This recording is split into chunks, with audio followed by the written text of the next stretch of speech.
থ্যালাসেমিয়াটা কত ইম্পর্টেন্ট সেটা প্রথম কারণ হচ্ছে আমি তোমাকে একটু বলি যে আমার মেডিসিন লং কেস ছিল থ্যালাসেমিয়া, পেডির শর্ট কেস থ্যালাসেমিয়া এবং পেডির অর্ধেক ভাইভা হচ্ছে আমার থ্যালাসেমিয়া। আমার 3টা জায়গায় আমার থ্যালাসেমিয়া ফেস করতে হয়েছে। এখন মানে থ্যালাসেমিয়ার মানে এর আগাটো গোড়া মোটামুটি সবই লাগবে। হ্যালো, শোনা যাচ্ছে কথা? হ্যাঁ, হ্যাঁ, রাফিদ ক্লিয়ার সবকিছু। আচ্ছা, তুমি এখন কন্টিনিউ করো। ফার্স্ট মানে আজকে দেখি আজকে আমি তোমাদের মানে ফার্স্টে থ্যালাসেমিয়ার মোটামুটি সবই পড়াবো। ফার্স্টে থ্যালাসেমিয়া ট্রিটমেন্ট, ইনভেস্টিগেশন যা যা লাগে, ভাইবার টপিক, রিটেনের প্রশ্নগুলা। তারপর হচ্ছে মানে একটা থ্যালাসেমিয়া থেকে কি কি শর্ট কেস আসতে পারে এবং লং কেস, একটা থ্যালাসেমিয়া লং কেস তুমি কিভাবে লিখবা, এই 3টা জিনিস আমি মিলে তোমাদের আজকে ডিসকাস করবো। মানে থ্যালাসেমিয়া কাকে বলে? থ্যালাসেমিয়া হচ্ছে এটা হচ্ছে থ্যালাসেমিয়া হচ্ছে যেটা ক্রোমোজোমাল ডিজিজ, যেটা হচ্ছে মেইনলি প্রবলেম হয় আমার যে গ্লোবিন আছে, আমার হিম চেইন, এখানে কোনো প্রবলেম থাকবে না, এখানে প্রবলেম থাকবে গ্লোবিন চেইনে। এখানে গ্লোবিন চেইনটা স্ট্রাকচারলি নর্মাল থাকবে, কিন্তু প্রবলেম হচ্ছে হয় এটা তৈরি হবে না বা এটা হচ্ছে মানে অল্প তৈরি হবে। এটা হচ্ছে আমার থ্যালাসেমিয়া মেইন প্রবলেম।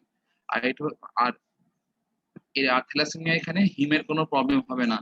আর যদি মানে ভাইভাতে একটা কমন প্রশ্ন করে যে কিছু তুমি ক্রোমোজোমাল ডিজিজে মানে কিছু জেনেটিক ডিজিজ তুমি ওয়ার্ডে ফেস করছো, সেটাগুলো বলো নাম তুমি।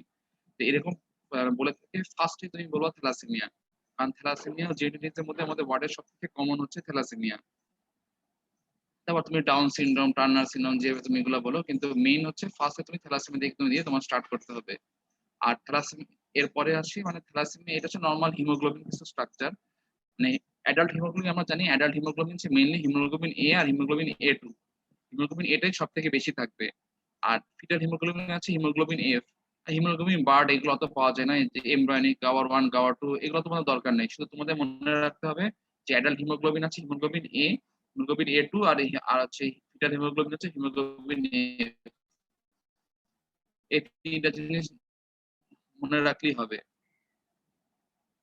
এবার হচ্ছে থ্যালাসেমিয়া হচ্ছে ক্লাসিফিকেশন। থ্যালাসেমিয়া নরমালি 2টা ভাগে ভাগ করা হয়। আমরা জানি যে গ্লোবিন চেইন 2 প্রকার, আলফা থ্যালাসেমিয়া আর হচ্ছে বেটা থ্যালাসেমিয়া। আলফা থ্যালাসেমিয়াতে আবার মানে আলফা চেইন আর বেটা চেইন, আলফা চেইনের প্রবলেম হলে আলফা থ্যালাসেমিয়া, আর বেটা চেইনের প্রবলেম হলে বেটা থ্যালাসেমিয়া। আমরা সাধারণত বেটা থ্যালাসেমিয়াটাই বেশি পাই, আলফা থ্যালাসেমিয়াটা সাধারণত আমরা কম পাই, এটা আমাদের দেশে খুবই রেয়ার। বেটা থ্যালাসেমিয়াটাই বেশি পাওয়া যায়। এই আলফা থ্যালাসেমিয়া আবার 4টা ভাগ: silent career, হাইড্রোসপিটালিস, haemoglobin H R alpha thalassaemia trait. আর বেটা থ্যালাসেমিয়া বেটা থ্যালাসেমিয়া মেজর, এটা সব থেকে আমরা হাসপাতালে যেগুলো পাই ম্যাক্সিমাম হচ্ছে বেটা থ্যালাসেমিয়া মেজর। আর বেটা থ্যালাসেমিয়া ইন্টারমিডিয়া আর মাইনরটা সাধারণত ম্যাক্সিমাম অ্যাসিম্পটোমেটিক। এইগুলো আর ইন্টারমিডিয়া হালকা পাতলা পর্যায়ে সিমটম থাকে, কিন্তু থ্যালাসেমিয়া মেজর যেগুলো আমরা হসপিটালে যেগুলো পাই তারা ম্যাক্সিমাম হচ্ছে থ্যালাসেমিয়া মেজর। হচ্ছে প্যাথোজেনেসিস, এটা ছোট আমাদের হচ্ছে আবিদ মোল্লা স্যারের যে বই পেডিয়াট্রিক্স, এই বইটা দিয়ে নেওয়া। মানে এই বইটা খুবই একটা খুবই ভালো লেখা বই। এত সহজ করে অন্য কোনো বইতে আমি মানে মেডিসিনের টপিক গুলো লেখা নেই, এটা পেডিয়াট্রিক্স, কিন্তু এই বইয়ের প্যাথোজেনেসিস গুলো খুবই সুন্দর করে লেখা। প্রথমে আসি যে এখানে হয় কি, ধরে আমি বেটা থ্যালাসেমিয়াই প্যাথোজেনেসিসটা বলি আমরা। এখানে বেটা চেইন অ্যাবসেন্স থাকবে বা কম থাকবে। তখন হবে কি যে আমার শরীরে যে এখানে যে আলফা চেইন গুলো থাকবে, আলফা চেইন গুলাই বেশি বেশি করে ডিপোজিট হতে থাকবে। তখন এই আলফা চেইন ডিপোজিট হতে থাকলে হবে কি, এটা আমাদের জানি আমরা হিমোগ্লোবিনে যেটা আলফা আর বেটা দুইটা চেইনই থাকতে হবে। এখন যদি বেটা চেইন না থাকে, শুধু আলফা চেইনটা থাকে, তখন এটা আস্তে আস্তে ডিপোজিট হতে থাকবে। ডিপোজিট হয়ে এটা একটা অ্যাবনর্মাল পার্টিকেল হিসাবে ডিপোজিট থাকবে। তখন এই অ্যাবনর্মাল আরবিসিটা আমাদের নর্মাল আরবিসি না। আমাদের শরীরে কোনো অ্যাবনর্মালস থাকলে আমাদের রেটিকুলার এন্ডোথেলিয়াল সিস্টেম বা বোন ম্যারোর এরা করবে কি, এটাকে ডিস্ট্রয় করতে থাকবে। প্রথমে আসে দেখা হয় যে most of the RBC die in home in bone marrow, কারণ এখানে আমরা এটা যেহেতু নর্মাল আরবিসি না, তাই মোস্ট অফ দ্য আরবিসি এটা বোন ম্যারো দিয়ে এটা মারা যাবে। এবং কিছু অ্যাবনর্মাল আরবিসি সার্কুলেশনে চলে আসবে। সার্কুলেশনে আসলে যেটা হবে কি, এটা সেখানে যখন আমরা জানি যে যেহেতু অ্যাবনর্মাল, আমাদের শরীরে যতগুলো ব্লাড সেল আছে আরবিসি, ডাব্লিউবিসি এবং প্লাটেলেট, তিনটেই ব্রেকডাউন হয় হচ্ছে আমাদের স্প্লিনে, মানে রেটিকুলার এন্ডোথেলিয়াল সিস্টেমে ব্রেকডাউন হয়, তার মেইন হচ্ছে স্প্লিন। এখন এই স্প্লিনে যখন আসবে, এই স্প্লিনটা বেশি বেশি করে অ্যাবনর্মাল আরবিসিটাকে ভাঙবে। এই অ্যাবনর্মাল আরবিসি ভাঙলে হবে কি, স্প্লিনটা বেশি বেশি করে কাজ করবে, তখন স্প্লিনটা হাইপার স্প্লিনিজম হয়ে যাবে বা স্প্লিনোমেগালি হয়। আর যেটা আরবিসি যেটা ডিস্ট্রাকশন আমি যখন আমি আরবিসি গুলো ডিস্ট্রাকশন হচ্ছে তাহলে আমার শরীরে আরবিসি কমে যাচ্ছে, ফলে হচ্ছে আমার অ্যানিমিয়া ডেভেলপ করবে। আর আরবিসি মেইন ফাংশন কি, এটা সেলে অক্সিজেন সাপ্লাই দেয়, আমার টিস্যু অ্যানক্সিয়া বা টিস্যু হাইপক্সিয়া ডেভেলপ করবে। এখন আমি যেহেতু অ্যানিমিয়া ডেভেলপ করছে, তাহলে আমি তার কি কি করবো, তাকে আমি ব্লাড ট্রান্সফিউশন করবো। আর যে আরবিসি যেহেতু আমি বেশি বেশি করে ভাঙছিল এখানে, তখন আরবিসি ভাঙার কারণে কি হবে, আরবিসি থাকে হিম আর গ্লোবিন। হিমে থাকে কি আয়রন টোটাল, আর গ্লোবিন তো প্রোটিন। এই আয়রন থেকে আরবিসি লাইসিসের কারণে বেশি বেশি করে আয়রন আসবে ব্লাডে, সিস্টেমিক সার্কুলেশনে। আর ওইদিকে অ্যানিমিয়ার যে আমি যে অ্যানিমিয়ার কারণে যে ব্লাড ট্রান্সফিউশন দিচ্ছি, ওই ব্লাড কম্পোনেন্ট ওখানে আয়রন থাকবে। তাই আমার শরীরে বিভিন্ন জায়গা থেকে আর আয়রন ডিপোজিশন হতে থাকবে। এই আয়রন ডিপোজিশন হওয়ার কারণে আমার বিভিন্ন অর্গানের, যে আমি একটু পরে আসবো, এটা বিভিন্ন অর্গানের ডিপোজিশন হয়, যেমন প্যানক্রিয়াস, থাইরয়েড, বিভিন্ন অর্গানের ডিপোজিশনে আমার মাল্টি অর্গান ফেইলার ডেভেলপ করতে পারে। এরপরে যে অ্যানিমিয়ার কারণে যেগুলো হবে, যে আমাদের ইসের কারণে আমাদের বোন ম্যারো হচ্ছে ফাংশন কি, আমরা বোন ম্যারো শুধু এরা আরবিসি ডাব্লিউসি ব্লাড এগুলো সব কিছু তৈরি করবে। এখন আমার আরবিসি বেশি করে তৈরি হচ্ছে না, তখন কি করবে, ও চেষ্টা করবে আমি আরো তৈরি করি। তাই ও করতে করতে একসময় হবে কি বোন ম্যারোটা এক্সপ্যান্ড করবে। আর এক্সপ্যান্ড করতে করতে এটা মানে এত চিকন হয়ে যাবে, বিভিন্ন প্রকার স্কেলেটাল ডিফর্মিটি পাবা। আমি একটু পরে এগুলো সবই আসবে। এরপরে আসি যে এই যেহেতু আমার আমার অ্যানিমিয়া হয়েছে, বোন ম্যারো তো পারছে না, বোন ম্যারো দিয়েও আমার মানে আরবিসি তৈরি হচ্ছে না। এখনো করবে কি বিভিন্ন সাইট যেমন লিভার এইসব জায়গা থেকে ও চেষ্টা করবে আমি কিছু আরবিসি তৈরি করি। তখন লিভার তৈরি করার চেষ্টা করবে, লিভার বেশি বেশি হাইপার ফাংশনিং হবে, ফলে হেপাটোমেগালি ডেভেলপ করবে। এটা হচ্ছে টোটাল একটা থ্যালাসেমিয়ার প্যাথোজেনেসিস। মেইন কথা হচ্ছে এখানে আমার থ্যালাসেমিয়া প্যাথোজেনেসিস মূল যে কথাগুলো লাগবে, আমার এখানে মানে সিস্টেমিক আয়রন ওভারলোড হবে, স্প্লিনোমেগালি হবে এবং হেপাটোমেগালি হবে, এবং বোন ম্যারোর প্রবলেম হওয়ার কারণে আমার স্কেলেটাল ডিফর্মিটি। এই চারটা কথা মনে রাখতে হবে: সিস্টেমিক আয়রন ওভারলোড, সেই স্প্লিনোমেগালি, হেপাটোমেগালি এবং বোনি ডিফর্মিটি। এবার আসি এটা ক্লিনিক্যাল ফিচার। আমাদের রিটার্নে একটা প্রশ্ন ছিল যে মানে হোয়াট এটা প্রি প্রফিয়ার না এটা প্রফিয়ার ছিল, যে তুমি একটা থ্যালাসেমিয়া পেশেন্টের কি কি হিস্ট্রি দিবা। মানে মেনে তো মানে যদি বল মানে দুইটা হিস্ট্রি দিতেই হবে, একটা হচ্ছে history of consanguinity of marriage এবং history of thalassaemia in family member. তার ফ্যামিলি মেম্বারে কারো থ্যালাসেমিয়া ছিল কিনা, এবং তার ফ্যামিলিতে কোনো আত্মীয়দের মধ্যে কোনো বিয়ে আছে, মানে কোনো ম্যারেজ আছে কিনা। এই দুইটা থাকলে আমাদের মানে এটাকে বলি আমরা কনসাংগুইনিটি। আর আরেকটা হিস্ট্রি তুমি নিতে পারো, তুমি হিস্ট্রি অফ শেপ, মানে এটা হচ্ছে পরে তার মানে ক্লিনিকে ভেজা সে হিস্ট্রি অফ ব্লাড ট্রান্সফিউশন তার আছে কিনা। এই তিনটা আমি লিখেছিলাম, এই তিনটা মেইনলি হচ্ছে এই দুইটা হিস্ট্রি তোমার থাকতেই হবে, কনসাংগুইনিটি অফ ম্যারেজ এবং থ্যালাসেমিয়া ইন ফ্যামিলি মেম্বার, এই দুইটা হিস্ট্রি তাদের আছে কিনা ফ্যামিলিতে। এখন যেহেতু একটা অ্যানিমিয়ার আমি সাইন সিমটম কি পাবো, যেহেতু তার বডিতে আমার অক্সিজেন সাপ্লাই কম হবে সেলের, তাই তাকে আমি তার হচ্ছে অ্যানিমিয়া আর ডাব্লিউবিসি আরবিসি কম, তাই প্যালর হবে। আর লিথার্জি থাকবে, যেহেতু হাইপক্সিয়া হচ্ছে, এবং ইফর্ট ইনটলারেন্স। আর মেইন কথা হচ্ছে এখানে failure to thrive and growth retardation. এটা মানে হচ্ছে তার নর্মাল যে গ্রোথটা হওয়ার কথা সেটা সে হবে না। দেখবা থ্যালাসেমিয়া পেশেন্ট তুমি যতগুলো ওয়ার্ডে পাবা, এরা দেখবা বয়স বলছে আমার 25-30 বছর, কিন্তু দেখতে মনে হবে আমাদের থেকে ছোট, 10-15 বছর বাচ্চা মনে হবে। কিন্তু এটা কারণ তাদের গ্রোথ রিটার্ডেশনটা হয় এটা। আর সাইকোলজিক্যাল, যেহেতু সে ছোট, তার ডিপ্রেশন হতে পারে, এবং রিকারেন্ট ইনফেকশন হবে। তার যেহেতু তার ইমিউন সিস্টেম ডেভেলপ থাকে না, তাই তার রিকারেন্ট ইনফেকশন ডেভেলপ করে। এরপরে হচ্ছে তার স্পিনোমেগালি হয়, ম্যাসিভ স্পিনোমেগালি। এই ম্যাসিভ স্পিনোমেগালিটা হওয়ার কারণে তার সেখানে তার অ্যাবডোমিনাল ডিসকমফোর্ট হয়ে থাকে। এখন এই ম্যাসিভ স্পিনোমেগালি নিয়ে কিছু কথা, যে একটা ওয়ার্ড আমাদের পরীক্ষায় একটা কমন প্রশ্ন, মানে ম্যাসিভ স্পিনোমেগালি কোন কোন ডিজিজে হয়। ডেভিডসন আছে চারটা: সিএমএল, মাইলোফাইব্রোসিস, কালাজা আর হচ্ছে ম্যালেরিয়া। এই চারটা হচ্ছে ম্যাসিভ স্পিনোমেগালি কজ। কিন্তু আমাদের দেশের প্রেক্ষাপটে আমরা থ্যালাসেমিয়াকে বলবো, কারণ বাইরের দেশে থ্যালাসেমিয়া আগে ডিরেক্ট হয়ে যায়, তাই ওরা আগে ভাবে ট্রিটমেন্ট করে, ওটা ম্যাসিভ স্পিনোমেগালি যায় না। কিন্তু আমাদের দেশে যেহেতু আমরা পুর কান্ট্রি, তাই আমাদের এই আমরা মানে পেশেন্টরা ওইভাবে ধরতে পারে না, আর আমাদের কোনো স্ক্রিনিং এর প্রসেস নেই। তাই এই ম্যাসিভ স্পিনোমেগালির মধ্যে এটা পড়বে, কি বলে, থ্যালাসেমিয়া পড়বে। তখন স্যারদের নেক্সট প্রশ্ন, যে তুমি ম্যাসিভ স্পিনোমেগালি তুমি বলতে কি বোঝো। এটা আবার পার্সন টু পার্সন ভ্যারি করে। এটা একটা হচ্ছে তুমি বলো 4 সেন্টিমিটারের কম হলে, এটা হচ্ছে আমি বলি জাস্ট পারবাবল স্প্রিং। 4 থেকে 8 এর মধ্যে বলে মডারেট স্পিনোমেগালি, আর 8 এর বেশি হলে আমি ম্যাসিভ স্পিনোমেগালি বলবো। বা এটা হচ্ছে একটা একটা রুল অফ থট, এবং আরেকটা রুল অফ থট হচ্ছে, আরেকটা থট হচ্ছে যে থট মানে এটা বলা হয় যে আমি কি বলে যে বলে মিড ক্লাভিকুলার লাইন, আর হচ্ছে এই যে মিড ক্লাভিকুলার লাইনের যদি এই মিড ক্লাভিকুলার লাইনে কি বলে মিড ক্লাভিকুলার লাইনের দিকে থাকে, মানে অ্যাক্সিলার লাইনের দিক থাকে, সেই ক্ষেত্রে সেটা হবে মডারেট মাইল্ড স্পিনোমেগালি। এবং যে মিড ক্লাভিকুলার লাইন আর যদি আম্বলিকাসের মধ্যে থাকে, আম্বলিকার লাইন মানে সেন্ট্রাল লাইনের মধ্যে থাকে, সেটা বলবো আমি মডারেট স্পিনোমেগালি। আর মডারেট আর যদি আম্বলিকার লাইন বা সেন্ট্রাল লাইনটা ক্রস করে, সেটাই বলবো আমি ম্যাসিভ স্পিনোমেগালি। এটা মানে এক একজন এটা এক এক রকম মনে করে, আমি করে, কিন্তু মোটামুটি তুমি যেটা 4 থেকে 8 এইটা বললেই হবে। 4 এর কম হলে মাইল্ড, 4 থেকে 8 এর মধ্যে মডারেট, 8 এর বেশি হলে ম্যাসিভ। এটা হচ্ছে এই অ্যানিমিয়ার কারণে কিছু কমপ্লিকেশন ডেভেলপ করে। এটা হচ্ছে first complication anaemic heart failure. Anaemia অনেকদিন থাকার কারণে যে অ্যানিমিক হার্ট ফেলিয়ার ডেভেলপ করে। এখন এই অ্যানিমিক হার্ট ফেলিয়ারে সারা একটা মানে সাদের একটা মানে কমন প্রশ্ন যে তুমি কিছু ডিজিজ বলো যেখানে তোমার রেসপিরেটরি হয়, মানে রেসপিরেটরি ব্রেথলেসনেস ডেভেলপ করতে পারে, কিন্তু কোনো রেসপিরেটরি কজ না, মানে রেসপিরেটরি এবং কার্ডিয়াক কজ না। বলো স্যার অ্যানিমিয়া কেন, অ্যানিমিয়াতে কি হবে, অ্যানিমিক হার্ট ফেলিয়ার। তখন স্যার বলবে তুমি বেড সাইডে তুমি কিভাবে অ্যানিমিক হার্ট ফেলিয়ার তুমি ধরতে পারবা। বলো স্যার আমি তার হাই ভলিউম কলাপসিং পালস হবে, এটাকে বলে ওয়াটার হ্যামার পালস। আমরা যেটা ওয়ার্ডে করি, যেভাবে হাতে ধরি, ধরার পরে তারপর ধরে হাতে উঁচু করে দিই, তখন একটা হাতে মনে হয় বাড়ি, মানে এটা বলা হচ্ছে ওয়াটার হ্যামার পালস। বেড সাইডে আমি অ্যানিমিক হার্ট ফেলিয়ার ধরবো কিভাবে, হাই ভলিউম কলাপসিং পালস দিয়ে বা ওয়াটার হ্যামার পালস। আর এই যে হাইপার স্প্রিনিজম হয়, হাইপার স্প্রিনিজম স্প্রিন বড় হয় মানে ও সবকিছু ভাঙবে, ও প্যাটিলেটও ভাঙবে, ডাব্লিউবিসিও ভাঙবে, সবকিছু ভাঙবে। তাই হাইপারস্পিনিজমের কারণে গাম ব্লিডিং, এপিস্ট্যাক্সিস, যেহেতু প্যাটিলেট ভাঙতেছে, তাই গাম ব্লিডিং, এপিস্ট্যাক্সিস এগুলো ডেভেলপ করে।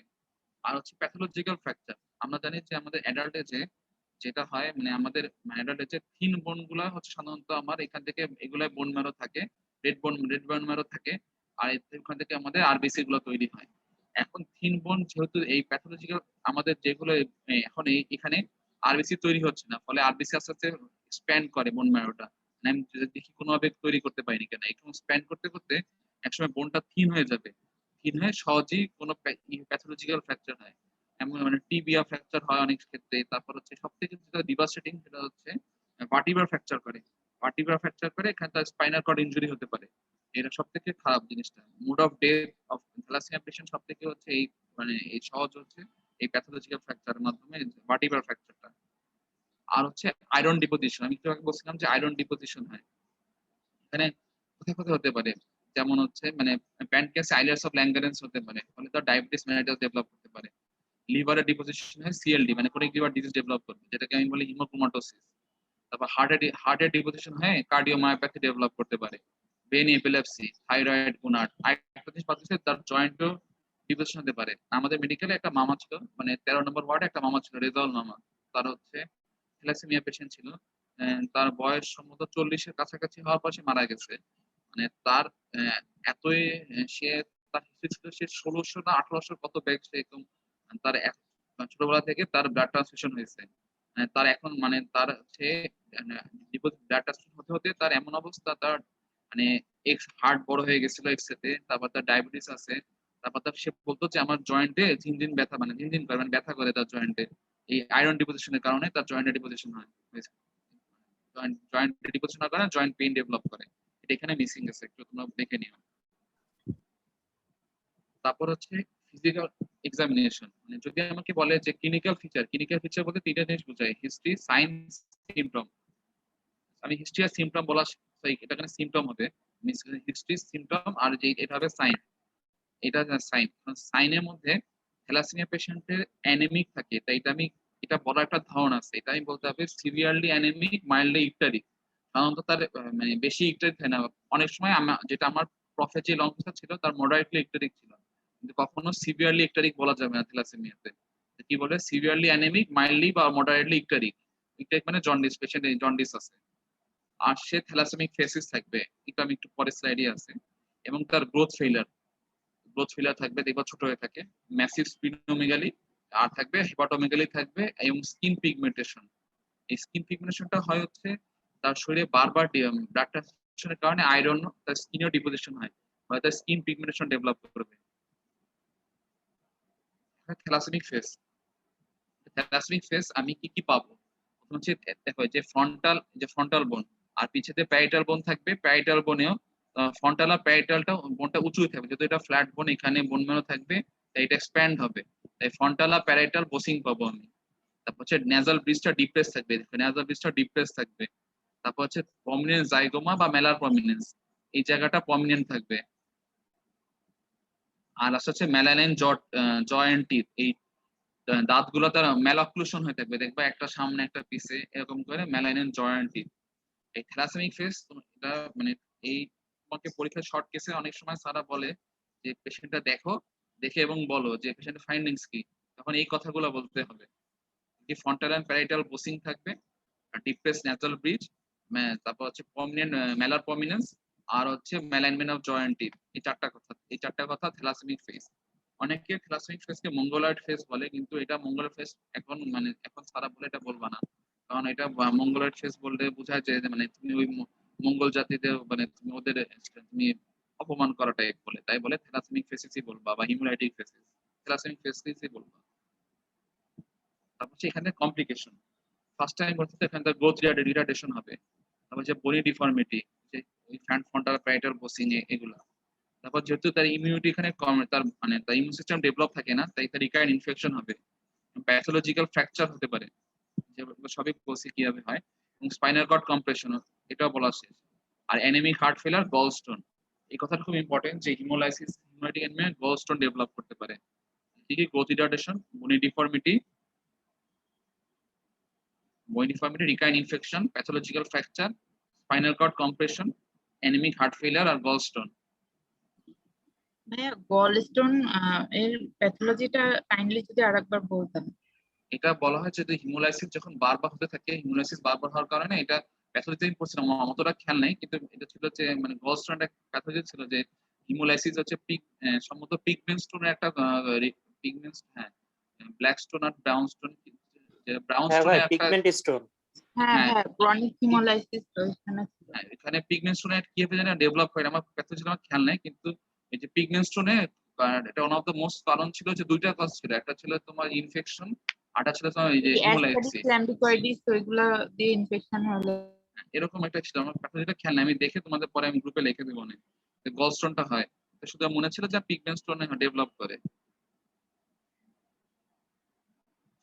তারপর হচ্ছে আর কি কি কমিশন হতে পারে, যে আয়রন ওভারলোডের কারণে, cardiomyopathy, CLD, diabetes mellitus, hypothyroid, hypogonadism, এগুলো সব হতে পারে।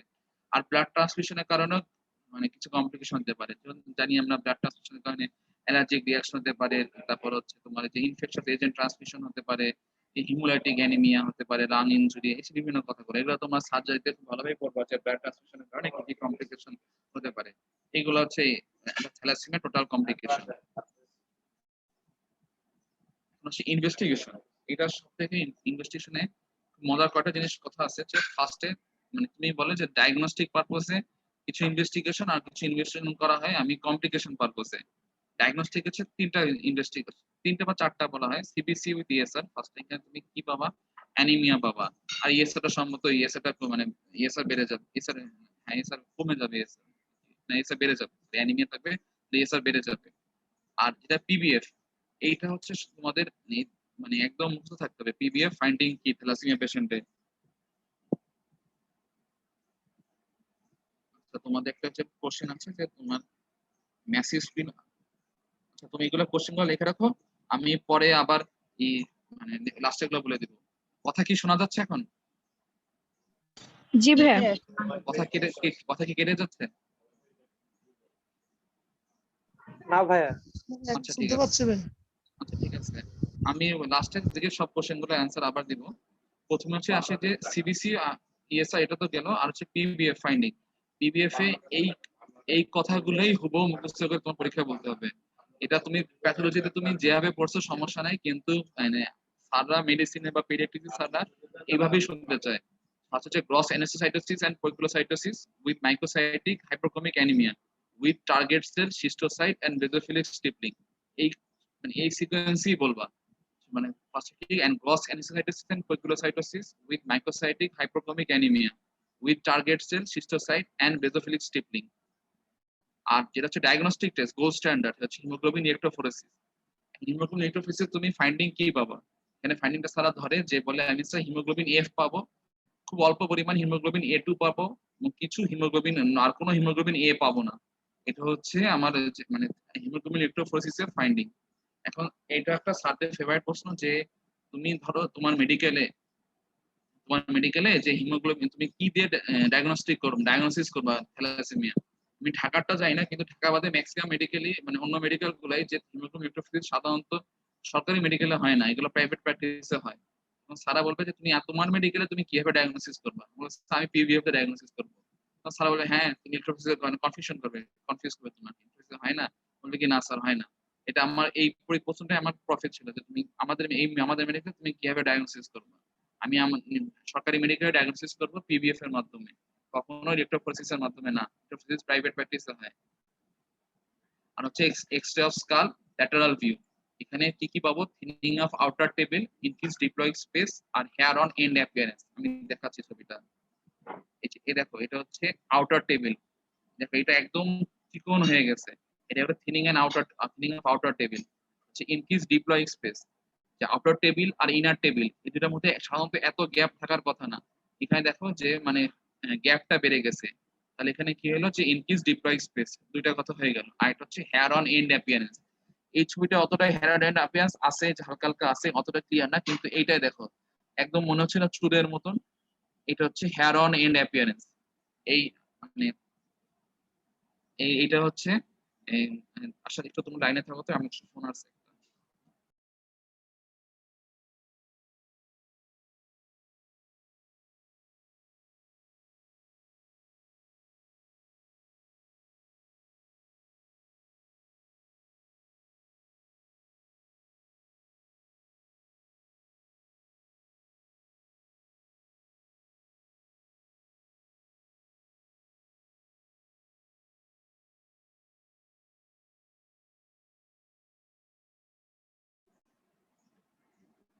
সরি, আমার পেডিয়াট্রিক্স বোর্ডে একটা এক্সরে থাকবে যে আমার সময় থ্যালাসেমিয়ার এই এক্সরেটাই ছিল। আমার যে এক্সরেটা ছিল ওইখানে হেয়ার অন এন্ড অ্যাপিয়ারেন্সটা না মানে অতটা ক্লিয়ার ছিল না। তাই মানে অনেকে অনেকে করছে কি যে শুধু বলছে thinning of outer table and increase diploid space, hair on এন্ডটা বলেনি কারণ দেখা যাচ্ছিল না। আমি ফার্স্টে এই দুইটা বলে চুপ করেছিলাম, তো স্যার বলে কি আর কিছু নাই আর কিছু নাই। তখন আমি বললাম যে স্যার মনে হয় ওইটাও শুনতে চাচ্ছে, যে তুমি যখন ফাইন্ডিং বলতে বলবে যে তুমি তিনটাই বলে দিবা একবারে, কারণ এটা হয়তো আমাদের চোখে অতটা ক্লিয়ার ছিল না, ধরতে পাইনি আমরা। ওই তাই তিনটাই বলবো তুমি, thinning outer table, increase diploid space আর হেয়ার অন এন্ড অ্যাপিয়ারেন্স, যে এরকম চুলের মতন দেখা যাবে। এটা হচ্ছে আমার একটা থ্যালাসেমিয়া একটা এক্সরে স্কালের ক্লিনিক্যাল মানে একটা ফিচার। এরপর হচ্ছে আর কমপ্লিকেশন জন্য আমি কি কি এক্সরে করবো? আমি র্যান্ডম ব্লাড সুগার করবো, কারণ আয়রন ডেফিসিয়েশন হয়ে ডায়াবেটিস মাইটাস ডেভেলপ করতে পারে। তার চেস্ট এক্সরে আমি কি চেস্ট কেন করবো? তার কার্ডিওমায়োপ্যাথি হতে পারে। আর ইসিজি ওই কার্ডিওমায়োপ্যাথি ধারণা করবো। আর আয়রন প্রোফাইল করবো। এখানে আয়রন প্রোফাইল হচ্ছে আমি কি কি দেখবো? সিরাম আয়রন, সিরাম ফেরিটিন আর ট্রান্সপারেন্ট স্যাচুরেশন। এখানে সিরাম আয়রনটা যেহেতু আমি আয়রন দিচ্ছি তাই সিরাম আয়রন ইনক্রিজ করবে। ফেরিটিনটা মানে ফেরিটিন হচ্ছে আমার আয়রন স্টোর ই করে, সিরাম ফেরিটিনটাও ইনক্রিজ করলো। আর ট্রান্সপারেন্ট স্যাচুরেশন জিনিসটা মানে কি, যে মানে ট্রান্সপারেন্ট হচ্ছে আমাদের শরীরে আয়রনটা হচ্ছে তোমার ক্যারি করে, যখন ফ্রি আয়রন গুলো থাকে এটা ব্লাডে এটা ক্যারি করে, এক জায়গা থেকে অন্য জায়গায় ক্যারি করবে ট্রান্সপারেন্ট। এখন যদি আয়রন গুলো যদি মানে বেশি থাকে তাহলে তোমার ট্রান্সপারেন্টটা আমার সবগুলো ট্রান্সপারেন্ট ব্লক থাকবে। তাহলে কি হলো? ট্রান্সপারেন্টের স্যাচুরেশনটা কমে গেল, এর হচ্ছে ট্রান্সপারেন্ট স্যাচুরেশন ডিক্রিজ। এখন লং কেসে যদি তোমার ইনভেস্টিগেশন বলে তুমি কখনো এইভাবে লিখবে না, এইভাবে তুমি রিটেনে লিখতে পারো বা বাইভাবে বলতে পারো, কিন্তু লং কেসে যখন চাবে তুমি লং কেসে তুমি এইভাবে ইনভেস্টিগেশন গুলো লিখবা। First line second line, first লাইনের মধ্যে যে মানে একবার রুটিন টেস্ট গুলো সবই ফার্স্ট লাইনের মধ্যে পড়ে। রুটিন যতগুলো টেস্ট আছে CBC, ESR, PBF, urine RME, RBS, ECG, chest X-ray, এগুলো সবই পড়বে হচ্ছে ফার্স্ট লাইনের মধ্যে। আর সেকেন্ড লাইন হচ্ছে যেগুলো আমরা রুটিন বাদে যেগুলো করবো সবগুলো হচ্ছে আমার সেকেন্ড লাইনের মধ্যে পড়বে। যেমন কি haemoglobin electrophoresis, X-ray of skull কিন্তু আমরা সাধারণত রুটিনলি করি না, আমরা সাধারণত চেস্ট এক্সরেটাই রুটিনলি করি, বা অ্যাবডোমেনে প্রবলেম থাকলে অ্যাবডোমিনাল এক্সরে করি। আর হচ্ছে আয়রন প্রোফাইল। ওই ইনভেস্টিগেশন গুলাই শুধু আমি এখানে সাজায় লিখছি যে ফার্স্ট লাইন কোনটা, সেকেন্ড লাইন কোনটা। এখন আমাকে আমার লং কেসে প্রশ্ন ছিল যে তুমি যে এই যে ফার্স্টে তো গেল যে এটা যে তোমার সিবিসি করবা না, সিবিসি করবা না তুমি যে পিবিএফ করবা আমাদের মেডিকেলে, সেই পিবিএফ এর ফাইন্ডিং কি। তারপর বলছিল তুমি যে আরবিএস লিখছো, তুমি আরবিএস দিয়ে তুমি কি করবা, কেন তুমি ফাফা একটা পেশেন্টের কেন আরবিএস কে টাকা নষ্ট করবা।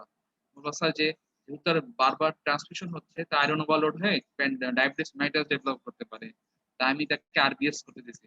তাহলে চেস্ট এক্স কেন করতে দিছো, যে কার্ডিও মায়োপ্যাথি ডেভেলপ করতে পারে আয়রন ডিপোজিশন হয়ে, তাই আয়রন হারটা বড় হয়ে যাবে, তাই আমি কার্ডিও মায়োপ্যাথি দেখার জন্য আমি চেস্ট এক্স রে করবো। আর যে তোমার হিমোগ্লোবিন এক্সট্রা স্টার, এগুলো তো আমি বলা শেষ। জি। এবার আসি ট্রিটমেন্ট। ট্রিটমেন্টে প্রথমে আমি এটা হচ্ছে ফাইনাল প্রসেস, যতই ট্রিটমেন্ট লেখো সবসময় লিখবা জেনারেল ট্রিটমেন্ট, স্পেসিফিক ট্রিটমেন্ট।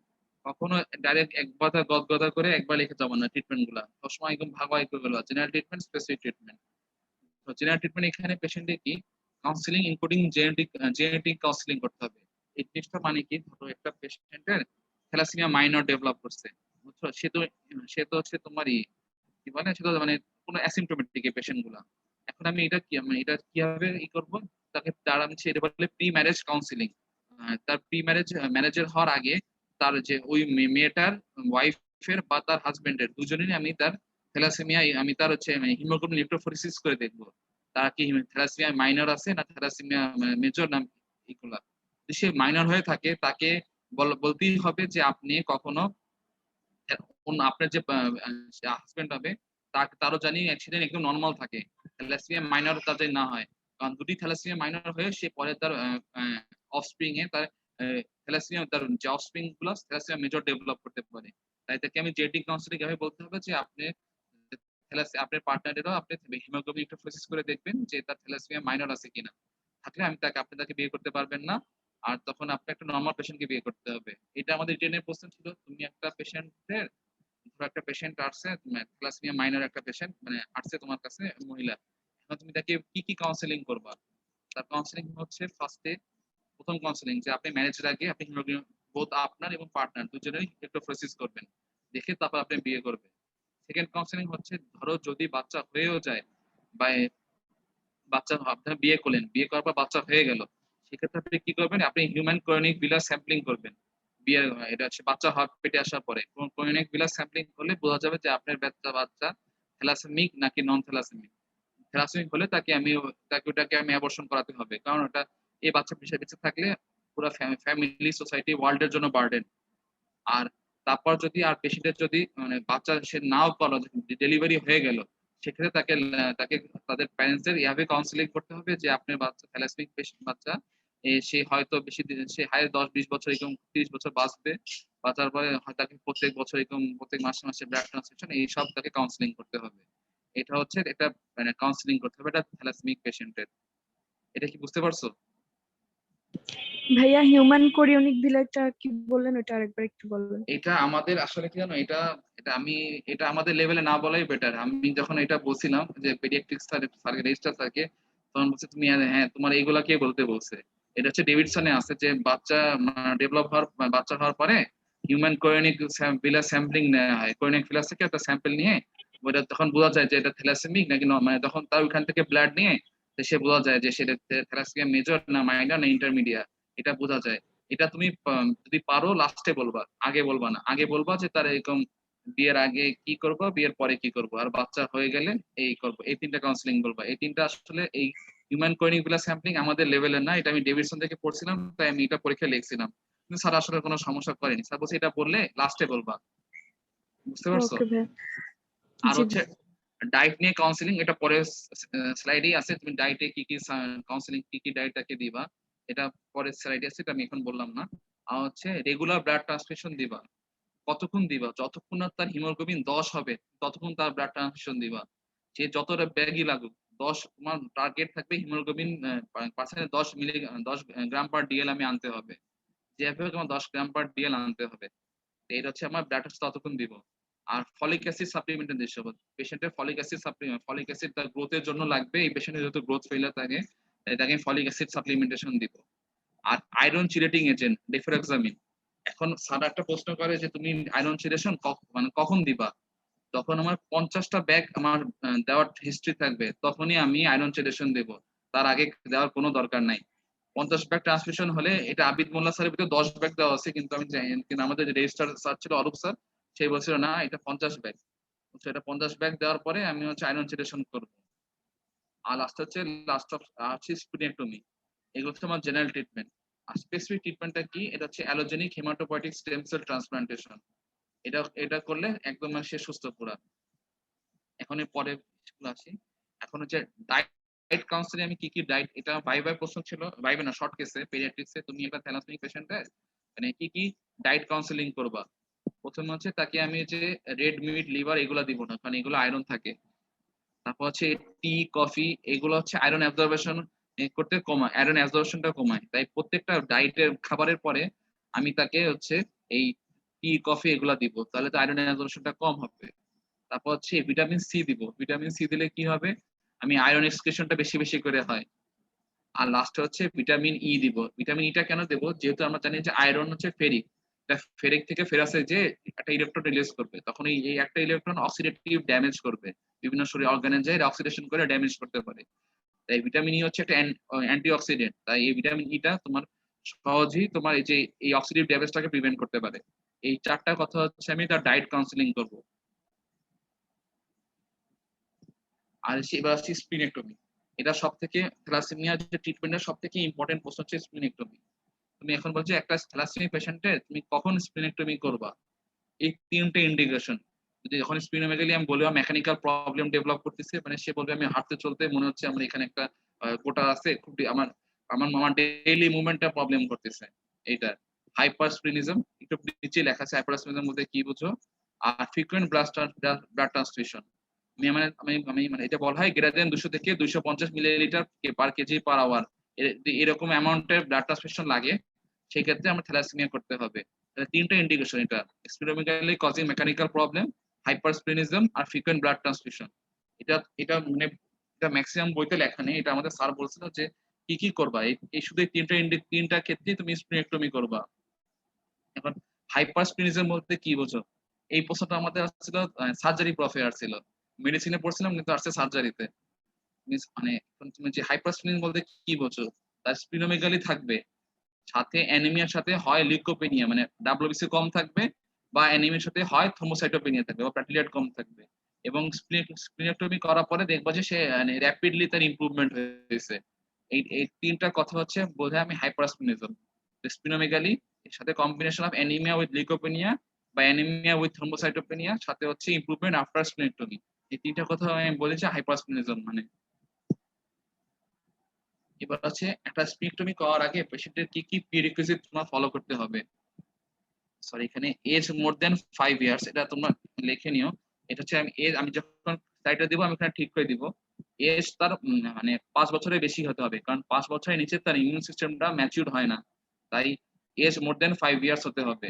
এবং তার আমি কিছু ভ্যাকসিনেশন দিব, এটা মনে রাখার একটা সহজ উপায় আছে, শিন, SHIN।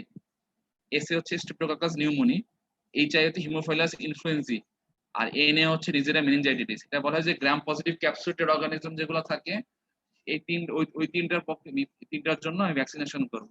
Streptococcus pneumoniae, Haemophilus influenzae এবং নিজেরা মেনিনজাইটিস, এই তিনটার বিরুদ্ধে আমি তাকে ভ্যাকসিনেশন করতেই হবে,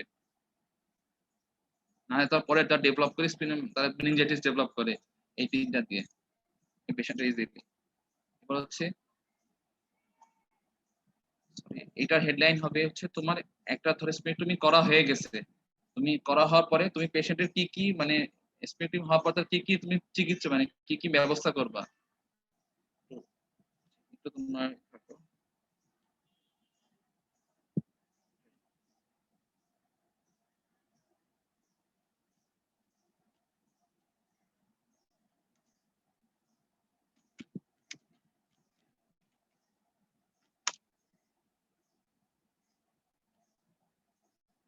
স্পেকট্রমি করার পর তুমি কি কি কেয়ার নিবা। হচ্ছে তার প্রত্যেক বছরে নিউমোকক্কাল ভ্যাকসিন নিতে হবে। সরি না, এখানে আবার প্রত্যেক 5 বছর পর পর তার নিউমোকক্কাল ভ্যাকসিন নিতে হবে। প্রত্যেক বছর তার ইনফ্লুয়েঞ্জা ভ্যাকসিন নিবা, আর হচ্ছে লাইফ লং তার ফিনক্সিমিথাইল পেনিসিলিন খেতে হবে। আর হচ্ছে যদি সে কোনো ম্যালেরিয়া এন্ডেমিক জোনে যায় তার আগে থেকেই তার প্রোফাইল্যাক্সিস নিতে হবে, এবং তার একটা ব্রেসলেট পরে দিতে হবে স্প্লিনেক্টমি পেশেন্ট। এটা ব্রেসলেটটার মানে হচ্ছে সে যখন কোনো ডাক্তারের চেম্বার বা হসপিটালে আসবে, আমি তাকে ওই ব্রেসলেটটা দেখে চিনে নেবো যে তার পেশেন্টটা স্প্লিনেক্টমি করা, তাই তার জন্য আমি স্পেশাল কেয়ার নিব। তাহলে এই 5টা কথা, তুমি স্প্লিনেক্টমি করার পর কি প্রত্যেক 5 বছরে নিউমোকক্কাল ভ্যাকসিন দিবা, প্রত্যেক বছর ইনফ্লুয়েঞ্জা ভ্যাকসিন দিবা, লাইফ লং ফিনক্সিমিথাইল পেনিসিলিন খাবে সে, আর হচ্ছে ম্যালেরিয়া এন্ডেমিক জোনে গেলে প্রোফাইল্যাক্সিস নিয়ে যাবে, এবং একটা ব্রেসলেট পরে দিবা ফর স্প্লিনেক্টমি পেশেন্ট, জানি তাকে স্পেশাল কেয়ার করা হয়। এই 5টা কথা তোমার মনে রাখতে হবে। এইগুলো হচ্ছে আমার থ্যালাসেমিয়া একটা নর্মাল প্রশ্ন। এখান থেকে ভাইবা রিটেন এই প্রশ্নগুলো থাকে, যে মেইনলি থাকে যে থ্যালাসেমিয়ার তুমি ইনভেস্টিগেশন কি, একটা কেস দিবে যে এটা কি কেস, তোমরা যেটা থ্যালাসেমিয়া পেশেন্টের ইনভেস্টিগেশন কি করবা, ট্রিটমেন্ট কি করবা, what are the indication of splenectomy, তারপর হচ্ছে তোমার যে প্রি রিকুইজিট কি, পোস্ট রিকুইজিট কি, তারপর হচ্ছে ডায়েট কাউন্সিলিং কিভাবে করবা, ট্রিটমেন্ট, ইনভেস্টিগেশন, এগুলো হচ্ছে আমার নর্মাল একটা থ্যালাসেমিয়া পেশেন্টের নর্মাল এই প্রশ্নগুলো ধরবে। এখন সে শর্ট কেসে একটা করোনার মধ্যে বা নর্মাল টাইমে একটা সাদা একটা ফেভারিট প্রশ্ন, তুমি পেশেন্টটার tell the face and say your findings, এটা সাদা একটা কমন প্রশ্ন, যে তুমি এই করোনার মধ্যে আমাদের আরো বেশি করছে এটা, যে সাদা ম্যাক্সিমাম পেশেন্টে করছে কি তোমার যে টাচ করতে দেয়নি, তাই হচ্ছে সে চেষ্টা করছে যে tell the face and say your findings. তখন পেশেন্টে বলবা যে পেশেন্ট দেখো, পেশেন্ট ফার্স্টে একটা ভালো প্রেজেন্টেশন আর একটা খারাপ প্রেজেন্টেশনের মধ্যে পার্থক্য। সবাই কিন্তু এসে বলবে কি যে থ্যালাসেমিক ফিজিক্সের 4টা কথা বলে দেবে, কিন্তু যদি তুমি যদি বললো পেশেন্ট লাইন, যেহেতু পেশেন্ট সুপাইন শুয়ে আছে, পেশেন্ট লাইন সুপাইন কনসাস আছে, সে কোঅপারেটিভ, এবং চোখে যেহেতু তার ইয়েলো কমপ্লেক্স হলুদ থাকবে, জন্ডিস থাকে, and yellow colouration of eye and frontal parietal bossing, তারপর তুমি এই 4টা কথা বলে দিলা তুমি থ্যালাসেমিক ফেসেসে। তাই তুমি ফার্স্টে স্টার্ট করবা patient is lying supine, conscious, cooperative, yellow colouration of I, এবং এই বাকি কথা। এখন করোনার মধ্যে পেশেন্টরা মাস্ক পরে থাকে, মাস্ক পরে থাকলে তখন কি হবে, তুমি এই লাস্টে এই কথাটা বলতে পারবো না, মেলানিন জয়েন্টিভ, এই জায়গায় তুমি বলবা যে patient is wearing a mask. বুঝছো, এই কয়েকটা কথা। তাহলে তুমি যদি বলে tell the patient say your findings, তখন তুমি এই কথাগুলো তুমি বলবা, প্লিজ ফার্স্টে এই কথাগুলো দিয়ে শুরু করবা, তাহলে একটা সাথে একটা আলাদা গুড ইমপ্রেশন ক্যারি করবে। তারপর হচ্ছে স্প্রিন ধরো তুমি পালপেট করলা, করার পরে তুমি ফাইন্ডিংটা কিভাবে বলবা, এই এতগুলা কথা তোমার খুব সাথে মুখস্থ করে বলতে হবে। The spin is palpable 20 centimeter from the left costal বা subcostal margin in the anterior axillary line towards the right iliac fossa. তারপর হচ্ছে sphenic notch is present in the anterior pole. Surface is smooth, non-tender, firm in consistency. Finger insinuation is not possible, and percussion note is dull all over the spine, and splenic rub is absent. Palpation করতে বললেও তোমার splenic graph দেখতে হবে, এটা part of palpation স্প্লিনের। এগুলো নিয়ে কারো প্রশ্ন আছে?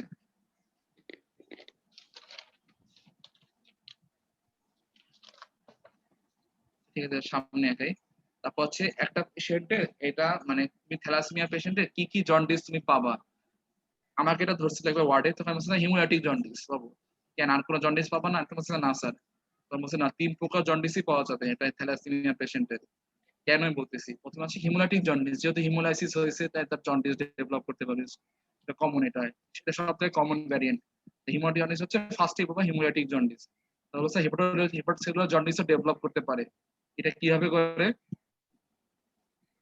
যেহেতু তার ব্লাড ট্রান্সফিউশন হচ্ছে, ব্লাড ট্রান্সফিউশন হলে কি হতে পারে, আমার হেপাটোসেলুলার ভাইরাস আমি জানি হেপাটাইটিস বি আর সি, তারা সহজে হচ্ছে তোমার লিভারে, এটা হচ্ছে ব্লাডের মাধ্যমে ট্রান্সমিট করে, আর ব্লাডের জায়গায় কি করবে, হেপাটাইটিস করবে, হেপাটাইটিস সি করলে কি হবে, জন্ডিস হবে। তাই হিমোলাইটিক জন্ডিস, হেপাটোসেলুলার জন্ডিস দুটোই ডেভেলপ করছে তার। আর হচ্ছে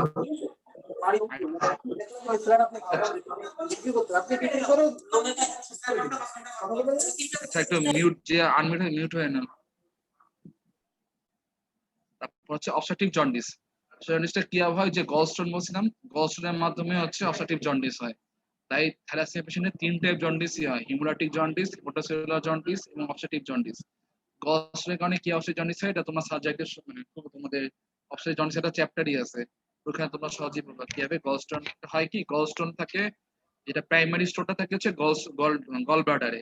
এই স্টোরটা যায় তোমার যে সামনে থেকে সিবিডি তে আটকায় যায়। এখন আটকায় গেলে কি হয় যে পাইলটা সামনে আগাতে পারে না, এটা হচ্ছে অবস্ট্রাকটিভ জন্ডিস।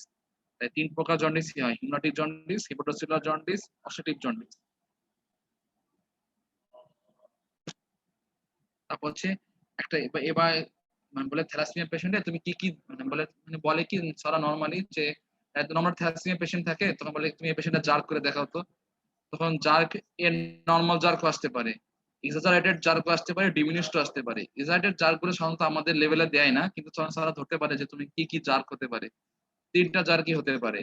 এবার আমাদের প্রফে যেটা ছিল জার্কে পেশেন্টের ডিমিনিশ ছিল, তার জার্ক এক্সাজারেট হচ্ছিল না। তো স্যার বলছে যে পেশেন্টের জার্কটা ডিমিনিশ কেন? ওই যে আয়রন ডিপোজিশন হয়ে নার্ভে ডিপোজিশন হয়েছে, ডিপোজিশনে পেরিফেরাল নিউরোপ্যাথি ডেভেলপ করছে, ফলে তার জার্কটা ডিমিনিশ। তখন বলেছে তুমি এক্সাজারেটেড বললা, এক্সাজারেটেড কিভাবে হতে পারে? এটা বললাম তো মনে আছে যে স্পাইনাল কর্ডে এখানে ভার্টিব্রাল ফ্র্যাকচার হয়, ভার্টিব্রাল ফ্র্যাকচার হয়ে স্পাইনাল কর্ড যখন ইনজুরি হবে, স্পাইনাল কর্ড ইনজুরি হলে কি হবে? ওই লেভেলে হবে lower motor type neural lesion, তার নিচে কি হবে? আপার মোটর নিউরাল লেশন হবে। তাই এইভাবে জার্কটা এক্সাজারেটেড হতে পারে। তাই এটা থ্যালাসেমিয়া পেশেন্টের 3 প্রকার জার্কই হতে পারে: নরমাল, এক্সাজারেটেড এবং ডিমিনিশ। আর লাস্টে হচ্ছে মানে তারপর যে থ্যালাসেমিয়া তোমার মেডিকেলে তুমি কি টেস্ট করে তুমি থ্যালাসেমিয়া ডায়াগনোসিস করবা? এটা বলছি আগে যে পিবিএফ করে আমি ডায়াগনোসিস করব। এবার তুমি কি এগুলো সব শর্ট স্যারে কি কি ইনভেস্টিগেশন করতে পারো, কি কি পিবিএফ ফাইন্ডিং করতে পারো, ট্রিটমেন্ট কি, তারপর হচ্ছে ফাইন্ডিংস অফ থ্যালাসেমিয়া পেশেন্ট। এই সব একটা থ্যালাসেমিয়া পেশেন্টের তুমি মাথা থেকে পা পর্যন্ত তুমি কি কি ফাইন্ডিং পাবা, এটা বলার সময় ফার্স্টেই তুমি বলবা স্যার আমি মাথা থেকে পাবা কি ফাইন্ডিং পাবো। ফার্স্টেই বলবা স্যার পেশেন্টের গ্রোথটা স্টান্টেড গ্রোথ বা রিটার্ডেড গ্রোথ আমি বলবো। তারপর আমি কি বলবো? পেশেন্টের মাইল্ড সিভিয়ারলি অ্যানিমিক, মাইল্ডলি ইকটারিক। তারপর কি বলবো? পেশেন্টের থ্যালাসেমিক ফেজ থাকবে, ওই ফেজ গুলা বলতে থ্যালাসেমিক ফাইন্ডিং গুলা বলবো। তারপর আর কি পাবো? পেশেন্টের দ্য জেনারেলাইজ পিগমেন্টেশন, স্কিনে পিগমেন্টেশন থাকতে পারে। এবার আসি আমি অ্যাবডোমেনে আমি কি পাবো? তার স্প্লিনোমেগালি পাবো, ম্যাসিভ স্প্লিনোমেগালি পাইতে পারি। তারপর আর কি পাবো? হেপাটোমেগালি পাবো। আর হ্যান্ড আর টোতে কি পাবো? প্যালোর অ্যানিমিয়া, এইগুলা কথা বলবো।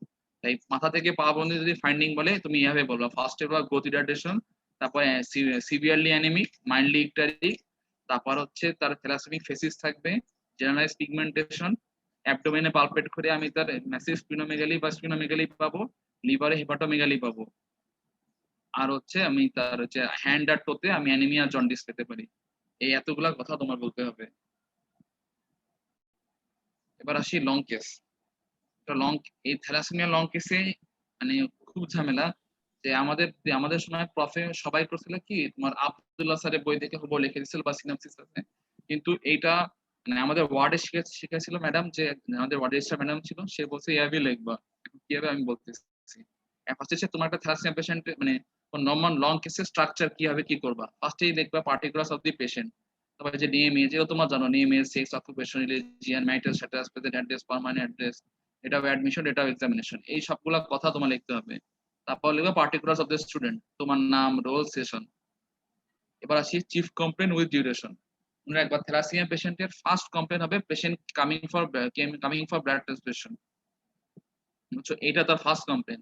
কারণ তুমি যেগুলো হাসপাতালে যে পেশেন্ট গুলো তুমি মেডিসিনে পাবা, এরা কিন্তু কেউ মানে নতুন ডায়াগনোসিস না, তার সবগুলো কমপ্লেন কি আমার এখন ব্লাড ট্রান্সফিউশন নেওয়ার সময় হয়েছে, তাই আমি ব্লাড ট্রান্সফিউশন নিতে আসছি। এটা তাদের ফার্স্ট কমপ্লেন। কিন্তু এটা দেখবে আব্দুল্লাহ স্যারের মধ্যে নিউ ডায়াগনোস কেস আছে, কিন্তু তুমি নিউ ডায়াগনোস কেস লিখবা না।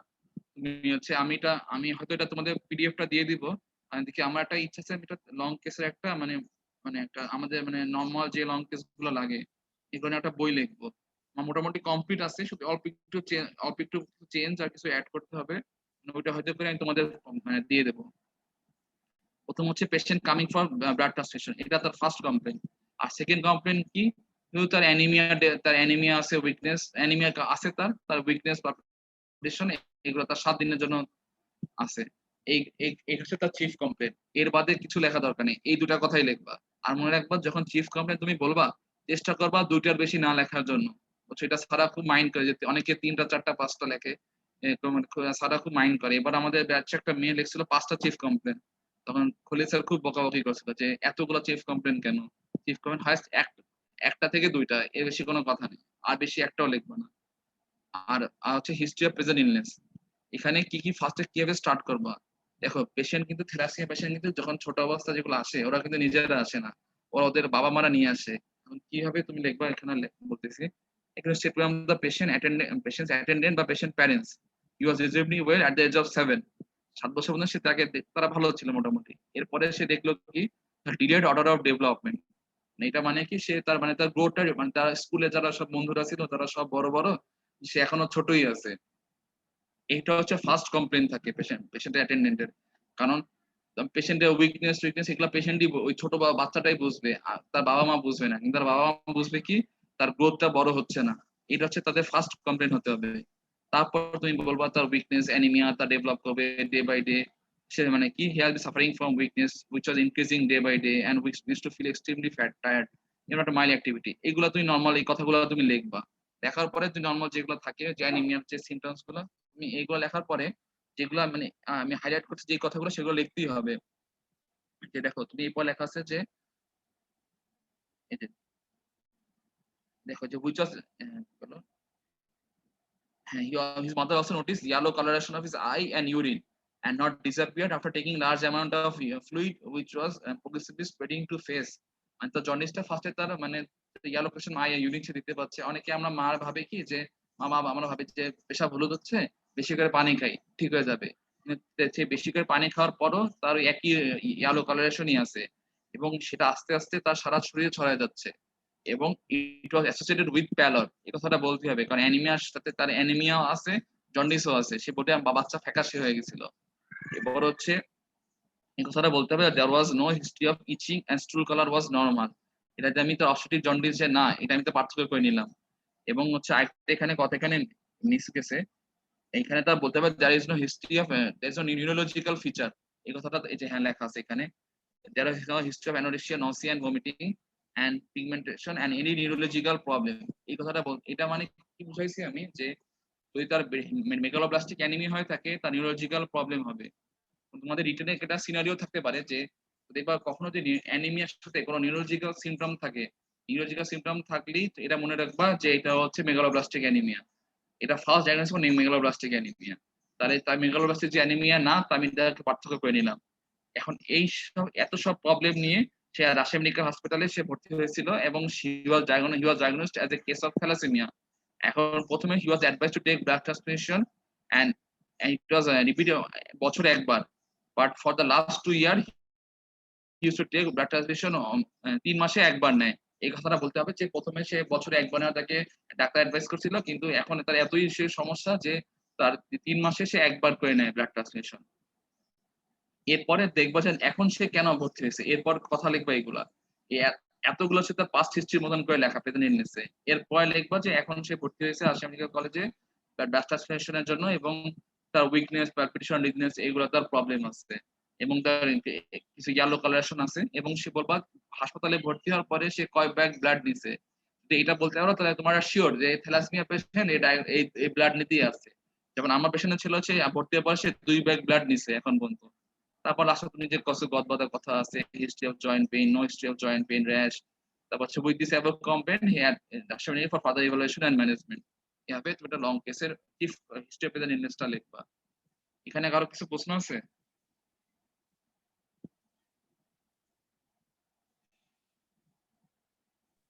স্যার একটা কোশ্চেন ছিল, বলো।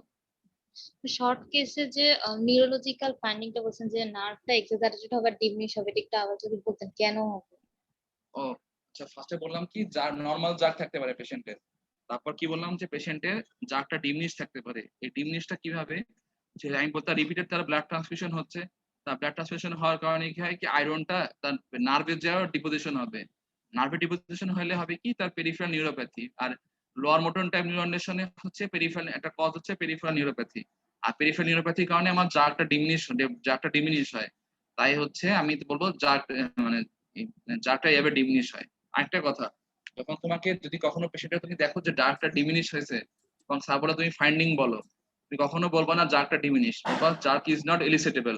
এই কথাটা বলবা all the jerks of both lower the jerks of both lower limb is not elicitable। এই কথাটা এভাবে বলতে হবে।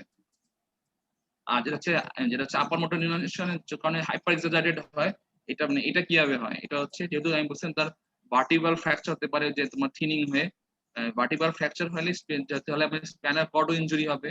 আর আমরা জানি স্পাইনাল কর্ডে যখন হবে, মনে রাখবা স্পাইনাল কর্ড ইনজুরি হলে ওই লেভেল হবে lower motor type neuron lesson, তার নিচে যত প্রবলেম, তার নিচে যতগুলো সেগমেন্ট আছে সবগুলো হবে আপার মোটর নিউরন লেশন।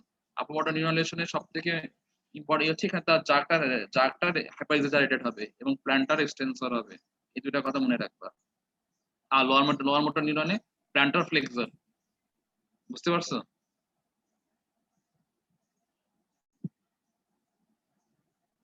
যে কোশ্চেন করছিল সে বুঝতে পারছো? আচ্ছা ভাইয়া, জি স্যার। ভাইয়া থ্যালাসেমিয়াতে গাম ব্লিডিং এপিস্টেক্সিস এগুলো মেকানিজম কি?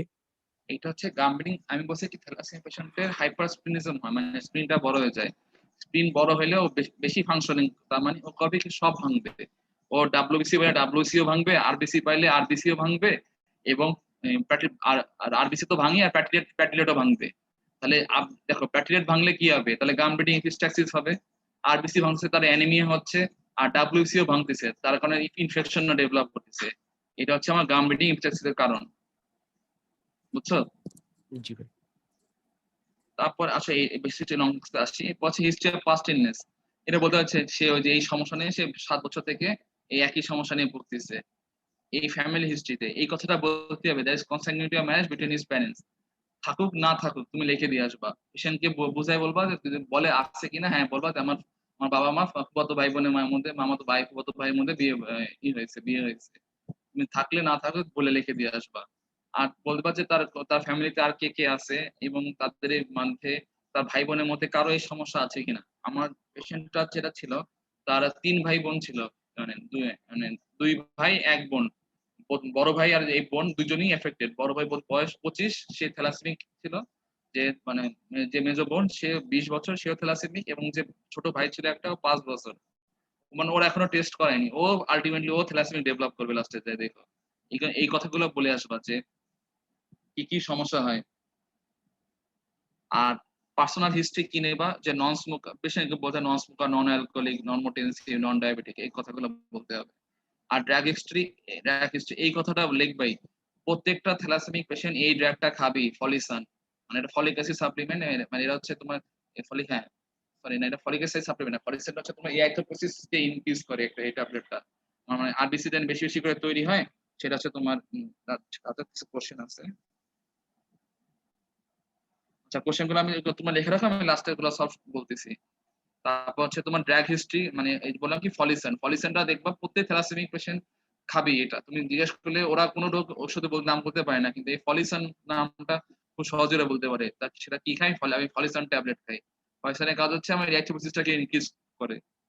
আর হচ্ছে ইমিউনাইজেশন হিস্ট্রি, এইটা হচ্ছে আমি যদি শোনো এখানে একটা কথা, যদি পেশেন্ট স্প্লিনেক্টমি করা থাকে তখন আমি বলতে হবে যে পেশেন্টটা ইমিউনাইজ করা আছে কি কি নিয়ে, যে স্ট্রেপ্টোকক্কাস, নিউমোনিয়া, হিমোফাইলাস ইনফ্লুয়েঞ্জি আর নিজেরিয়া মেনিনজাইটিস।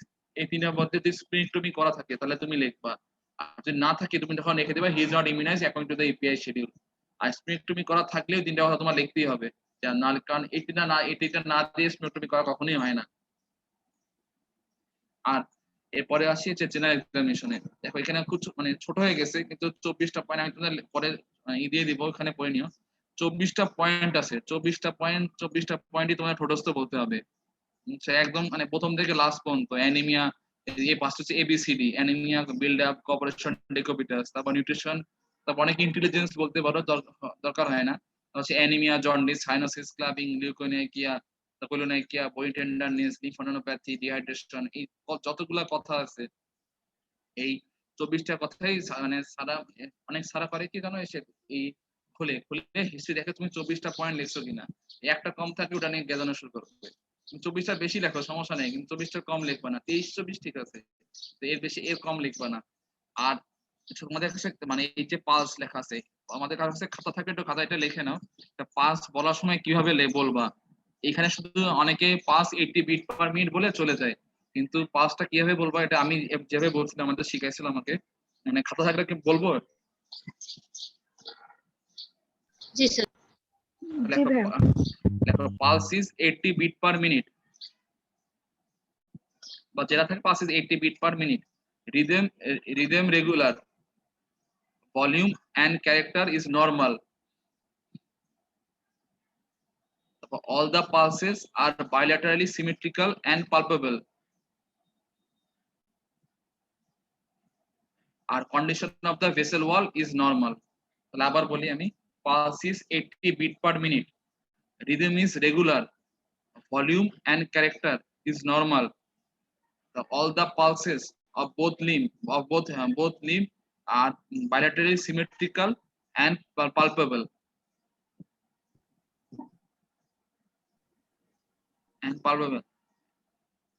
লাস্ট হচ্ছে condition of the vessel wall is normal. এই এতগুলা কথা তোমার খুব মুখস্থ করে বলতে হবে। এইভাবে বললে সারা আমার ভাইবা নিয়েছিল তখন ডিপার্টমেন্ট হেড খলি স্যার, আমি মানে এইভাবে পাঁচটা বলার পর স্যার খুব খুশি হয়েছে। আমি হ্যাঁ মানে বলছে আমি এই প্রথম একজনকে পাইছি যে এইভাবে বলছে। হ্যাঁ আরেকবার। আচ্ছা, pulse is 80 beat per minute, rhythm is regular, volume and character is normal, character normal, all the pulses are bilaterally symmetrical and palpable.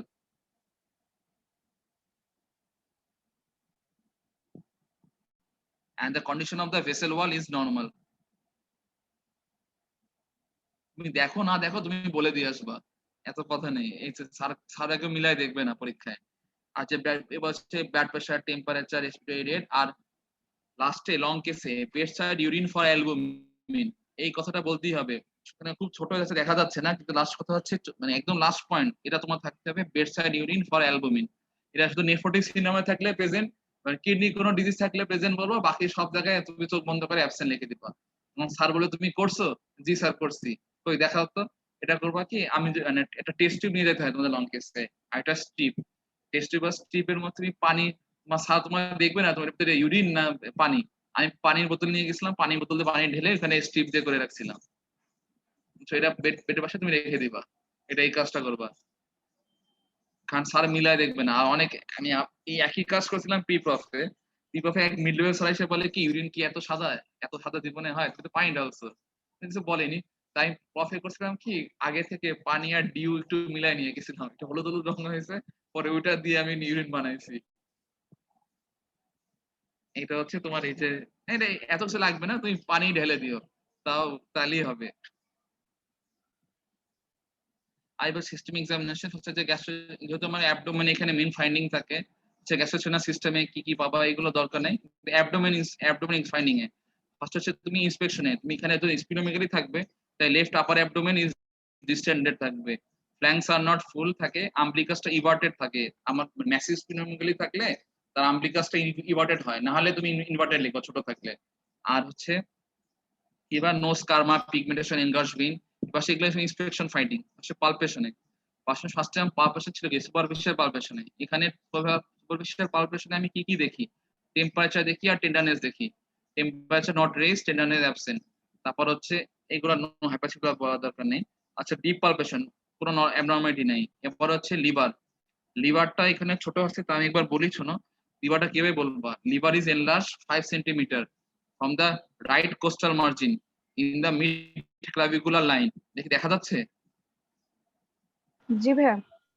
আচ্ছা, তাহলে the margin is sharp, surface is smooth and non-tender, firm in consistency. Upper border of liver dullness in the 6th intercostal space in the mid clavicular line, and liver span is 15 centimeters. There is no hepatic bruit. মনে রাখবা, তুমি যদি hepatomegaly বলতে চাও, তোমার liver span at least তোমার 13 to 14 centimetre হতেই হবে। এর বেশি না হওয়া পর্যন্ত যখন তুমি হেপাটোমেগালি বলতে পারবে না। তাই তোমার মনে হয় তুমি হেপাটোমেগালি তুমি পাইছো, তুমি লিভার স্প্যান তুমি চোখ বন্ধ করে 14 সেন্টিমিটার বা তার বেশি লাগাই দিবা, কারণ পরীক্ষা হলে এত কিছু মনে থাকে না যে কত কি করব, কিভাবে কি করব। তাই এই কথাগুলা লিভার আর স্প্লিন কিভাবে প্রেজেন্ট করতে হয় এটা তোমার লং কেস শর্ট কেসে তোমার মুখস্থ থাকতে হবে।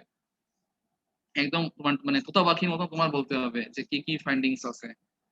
ভাই লং কেস লেখার জন্য ভাই কত সময় পাওয়া যায়? একদমই সময় পাবা না, একদমই সময় পাবা না, মানে শেষই করতে পারবো না, সত্যি কথা। কিন্তু এই জন্য সমস্যা হচ্ছে, এই জন্য কারণ হচ্ছে, এই জন্য প্রবলেম যেটা, তুমি আগে থেকে তোমার লং কেস প্রিপেয়ার হয়ে যেতে হবে।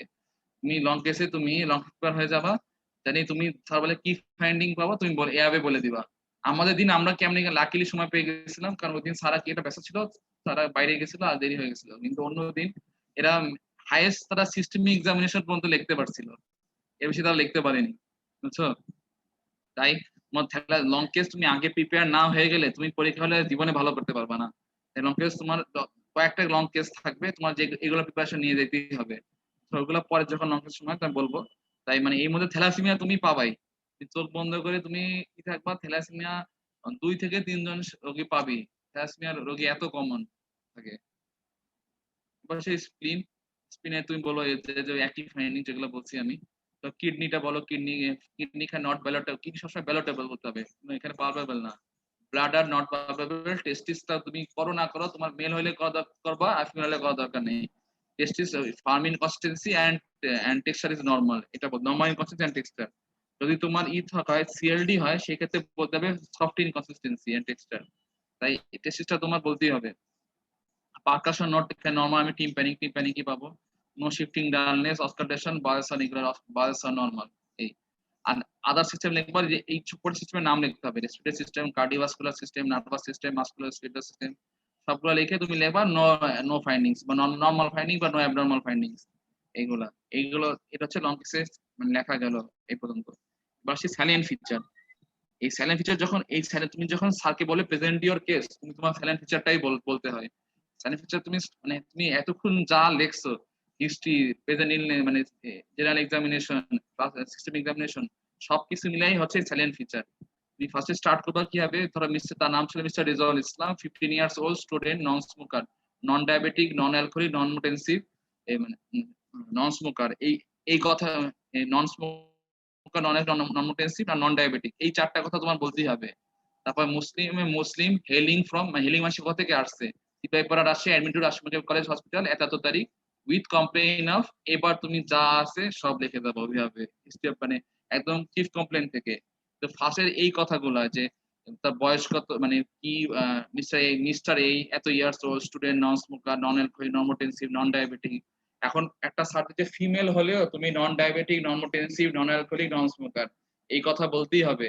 যখন আমরা এটা স্যারদের বলি যে হ্যাঁ ফিমেল পেশেন্ট বলছি, তখন স্যার একটা ক্রস কোশ্চেন করে পেশেন্টকে, এই আপনার কি এই সিগারেট খাওয়া, মদ খাওয়া, পানি হিস্ট্রি নিছে?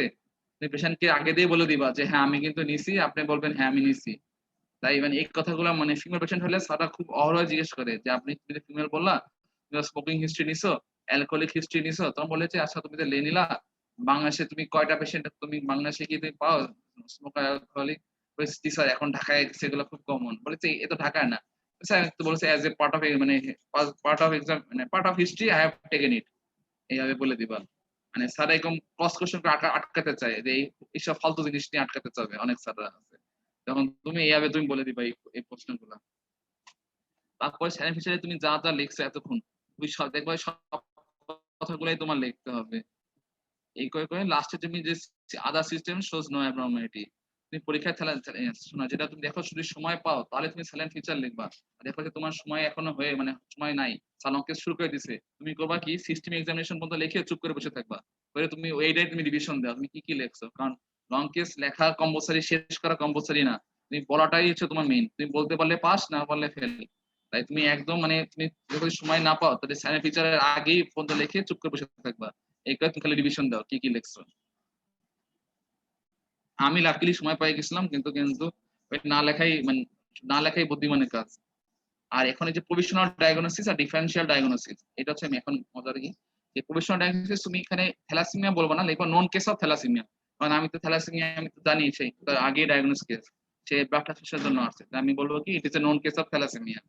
আচ্ছা তখন আমাকে স্যার বলছে তুমি নন কেস থ্যালাসেমিয়া বললো, আচ্ছা ধরো এটা কিছু ফার্স্ট ডায়াগনোসিস কেস, তাহলে তোমার কি কি ডিফারেনশিয়াল ডায়াগনোসিস হতে পারে? তুমি বলবো স্যার ক্রনিক কালাজার হতে পারে, ক্রনিক ম্যালেরিয়া হতে পারে, আর লিউকেমিয়া হতে পারে। তখন আচ্ছা তুমি যে ক্রনিক কালাজার বললা, এটা ক্রনিক কালাজার না কেন? কিন্তু কখনো কিন্তু খালি কালাজ্বর বলবো না, ক্রনিক কালাজ্বর। কারণ ক্রনিক কালাজ্বরে এতদিন লং স্ট্যান্ডিং থাকে, এত বড় স্পিনোমেগালি ডেভেলপ করে। ক্রনিক সেই নরমাল কালাজ্বরে কিন্তু এত তাড়াতাড়ি লং স্ট্যান্ডিং মানে এত তাড়াতাড়ি স্পিনোমেগালি পিগমেন্টেশন এগুলো ডেভেলপ করে না। স্যার এখানে তার ফিভার আছে স্যার, আচ্ছা তার ফিভার আছে তার, কিন্তু থ্যালাসেমিয়া পেশেন্টে ফিভার থাকবে না। তার হিস্ট্রি অফ কালাজার সেটা একটা কালাজার এন্ডেমিক এরিয়া, যেমন যারা রাজশাহীতে থাকে, রাজশাহীর পাশেই দেখবা গোদাগাড়ি আছে, গোদাগাড়ি হচ্ছে কালাজার এন্ডেমিক এরিয়া। তাও ময়মনসিংহ এই হচ্ছে কালাজার এন্ডেমিক এরিয়া, এইগুলোতে হিস্ট্রি থাকতে পারে। তারপর এই থ্যালাসেমিয়া কিন্তু অনেক লং হিস্ট্রি থাকবে, বুঝছো, অনেক লং, তা দেখবে 7 বছর থেকে, কিন্তু এখানে লং হিস্ট্রি থাকবে, বাট কিন্তু এত লং হিস্ট্রি না, হাইয়েস্ট 2 থেকে 3 বছর এরকম থাকতে পারে ক্রনিক কালাজারে। আর কি, তার কালাজার পেশেন্টের ওয়েট লস থাকবে। এই কথাগুলো তুমি বলতে হবে যে কেন কালাজ্বর না এটা। আর ওই ম্যালেরিয়া না কেন, একই কথা, এখানে ফিভার নাই, হিস্ট্রিয়া ম্যালেরিয়া এন্ডেমিক এরিয়াতে নাই, আর এই একই নট সো লং হিস্ট্রি, একই জিনিসই। আর তুমি ইনভেস্টিগেশন কি করবা, এরপরে যে লিখবা এইভাবে ফার্স্ট লাইন সেকেন্ড লাইন, তারপর হচ্ছে লাস্টে ট্রিটমেন্ট, এইভাবে। মনে রাখবা লং কেসে কিন্তু ফার্স্ট লাইন সেকেন্ড লাইন ছাড়া কখনোই লিখবা না। লং কেসে ইনভেস্টিগেশন লিখলে ফার্স্ট লাইন সেকেন্ড লাইন, আর হচ্ছে যে ট্রিটমেন্ট। আচ্ছা এবার আসি, মানে আর কি কোনো প্রশ্ন আছে কারো? আচ্ছা দাঁড়াও, এই কি ভাইয়া কি আচ্ছা দাঁড়াও, এখন কি কি প্রশ্ন আছে আমি একবার বলি। ফার্স্টে একজন করছে ম্যাসিভ স্প্লিনোমেগালির কজ গুলা কি, 5টা কজ বলবা। ফার্স্টে আমাদের দেশের প্রেক্ষাপটে প্রথম কজ বলবা হেরিডিটারি হিমোলাইটিক অ্যানিমিয়া বা থ্যালাসেমিয়া। তারপর বলবা হচ্ছে chronic kala-azar, chronic malaria. 3 number, এই 3টা গেল। 4 নাম্বার বলবা ক্রনিক মাইলয়েড লিউকেমিয়া। 5 নাম্বার বলবা হচ্ছে মাইলোফাইব্রোসিস। এই 5টা কজ হচ্ছে ম্যাসিভ স্প্লিনোমেগালির। আর অ্যানেমিক হার্ট ফেলিয়ার দেখবো কিভাবে, এটা হচ্ছে ওয়াটার হ্যামার, এখন তো এইভাবে বলা সম্ভব না, তাই মানে এটা বলা হচ্ছে ওয়াটার হ্যামার পালস বলি আমরা, হাই ভলিউম কলাপসিং পালস বা ওয়াটার হ্যামার পালস। হচ্ছে ফার্স্টে আমি হাতটাকে তাই এইভাবে ধরি, ফার্স্টে পালপেট করে নিই পালসটা কোথায় আছে, তারপর আমি আস্তে করে হাতটাকে এইভাবে পুরো হাতটা আমি এই যে পাল্প থেকে আমি তার পালসটা পালপেট করবো, এইভাবে ধরবো। ধরার পরে আমি এটা শুধু বেড সাইডে, তারপর আস্তে করে হাতটা উঁচু করে দিব, করার পরে আমি হাতটা ছেড়ে দিলে তখন আস্তে করে হাতের মানে হাতটা ছেড়ে দিব না, হাতটা একটু মানে টাইট থেকে একটু একটু লুজ করবো, তখন হাতে বাড়ি খাবে। এটা হচ্ছে কলাপসিং পালস, এইভাবে দেখে। তারপরে প্রশ্ন হচ্ছে কাউন্সিলিং এর, এটা কিভাবে রিপিট করলে ভালো, কাউন্সিলিংটা জেনেটিক কাউন্সিলিং। এটা হচ্ছে পেশেন্টের ফার্স্টে বলবো যে পেশেন্ট যদি থ্যালাসেমিয়া মাইনর হয়ে থাকে, তাকে আমি বলবো যে সে আপনি বিয়ের আগে আপনার যে পার্টনার হবে তারও আপনি থ্যালাসেমিয়া করে নেবেন। যদি সে থ্যালাসেমিয়া মাইনর বা মেজর বা ইন্টারমিডিয়েট যাই হোক, থ্যালাসেমিয়া থাকলেই আপনার ওই পার্টনারকে আপনি যতই ভালোবাসেন ওই পার্টনারকে আপনি বিয়ে করা যাবে না, একদম নিষেধ এটা।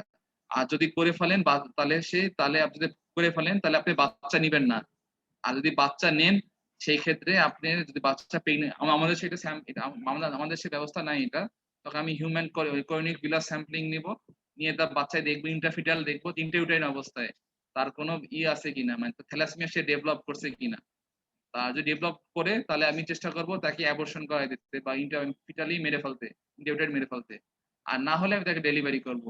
যদি দেখো যে আমাদের সাথে যদিও হিউম্যান কর্নিক বিলাস স্যাম্পলিং মানে নাই, মানে কি বলে হিউম্যান ফ্যামিলি ইটা নাই, কি বলে মানে অ্যাভেলেবেল না, তাই বাচ্চা ডেভেলপ হওয়ার পরে তাকে আমি বাচ্চাকে আমার মা বাবাকে বলতে হবে আপনি এই বাচ্চার জন্য আজীবন ভুগবেন, এই বাচ্চা আজীবন তার ব্লাড ট্রান্সফিউশন লাগবে, তার এই সেই সমস্যা হতে পারে, সেই হাইয়েস্ট 20 থেকে 30 বছর বাঁচতে পারে, এরপর মারা যাবে, আপনি তুমি কাউন্সিলিংটা করবা।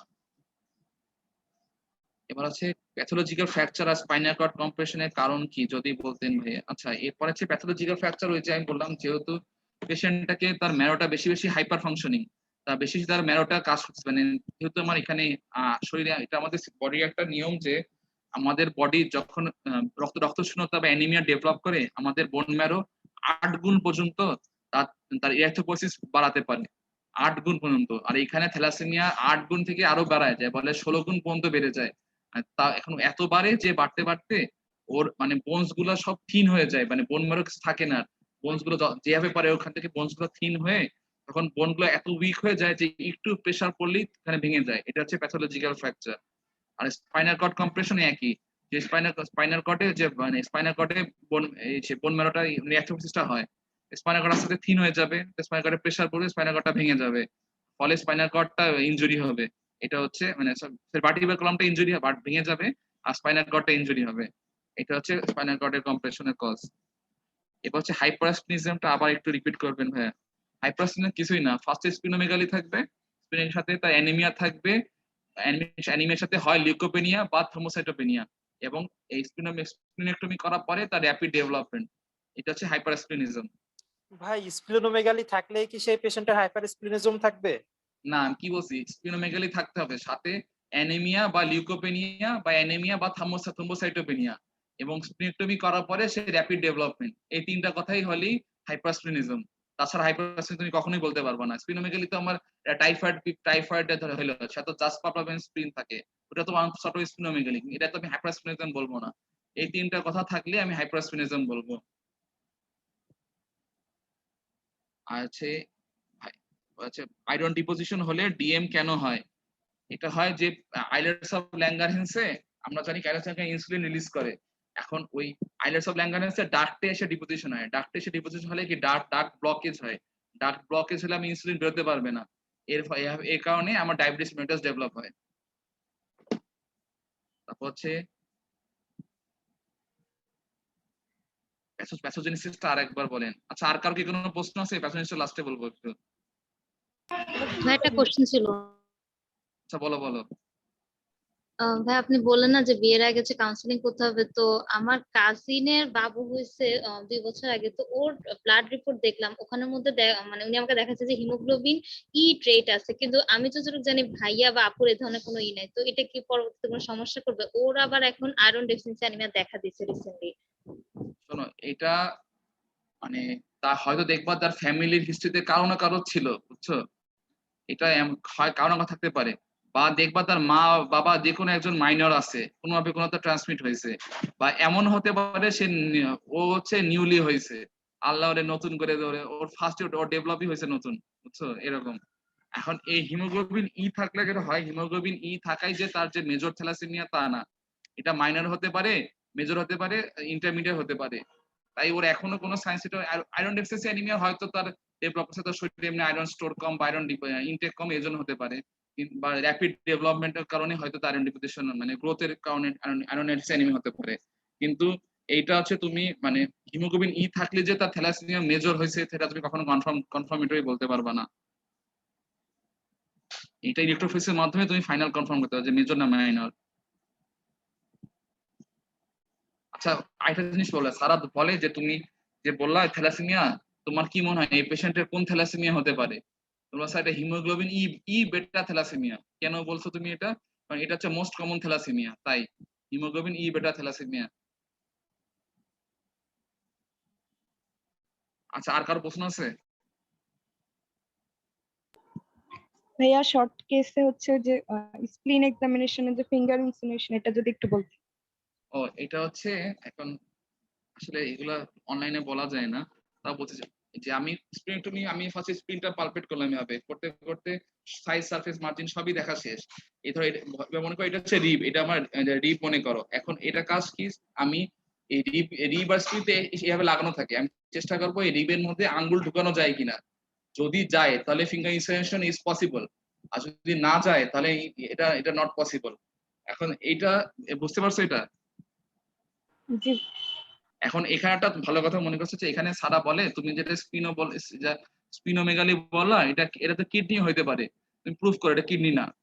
কিডনি হলে ফিঙ্গার ইনসাইনেশন পসিবল হবে, বুঝছো? আর হচ্ছে ই হলে কি বলে কিডনি স্পিন হলে এই যে ইনসাইনেশন পসিবল হবে না। আর একটা হচ্ছে আমি পারকাশন করি না, যখন আমি করবো স্পিনের উপর পারকাশনও করি, যে পারকাশন করে করে স্পিনোমেগাল হয়ে গেলে পুরো টুক জায়গায় আমি ডাল পাবো, কিন্তু কিডনি হলে আমি অল্টারনেট ডাল এবং টিম্পানি পাবো। তাহলে এটা মানে কি? কারণ হচ্ছে এর উপরে কিডনির উপরে গাঁট থাকবে, গাঁটে বাড়ি মারলে বলবো আমি টিম্পানি, এরপর ধরা হচ্ছে কিডনি আছে, কিডনি তো বড় হয়ে গেছে তাই ডাল, এই অল্টারনেট ডাল এবং টিম্পানিক হলে আমি এটা হচ্ছে কিডনি এনলার্জমেন্ট। আর ফিঙ্গার ইনসার্শন পসিবল হলে, আর নট পসিবল হইলে হচ্ছে আমি স্পিনোমেগালি আর হচ্ছে ডাল অল ওভার দা স্পিন। আচ্ছা, আর কারো প্রশ্ন আছে? তাহলে আমি আজকে প্যাথোজেনেসিসটা আবার বলবো একটু।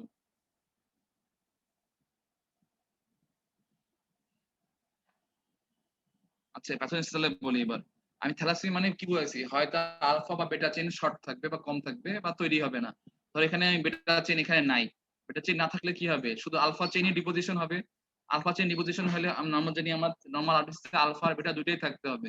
এই আলফা চেইন শুধু ডিপোজিশন হতে এটা আমরা বলি, এটা বলি টক্সিক ইনক্লুশন বডি বলি। তোমাদের লাগবে না এটা, মানে যেহেতু আমি এটা তাহলে এটা অ্যাবনর্মাল একটা আরবিসি। এই অ্যাবনর্মাল আরবিসি আমার বোন মেরো একটা ক্ষমতা, যে অ্যাবনর্মাল আরবিসি নিজে নিজেই মেরে ফেলে, বাইরে আসতে দেয় না যতটুকু পারে।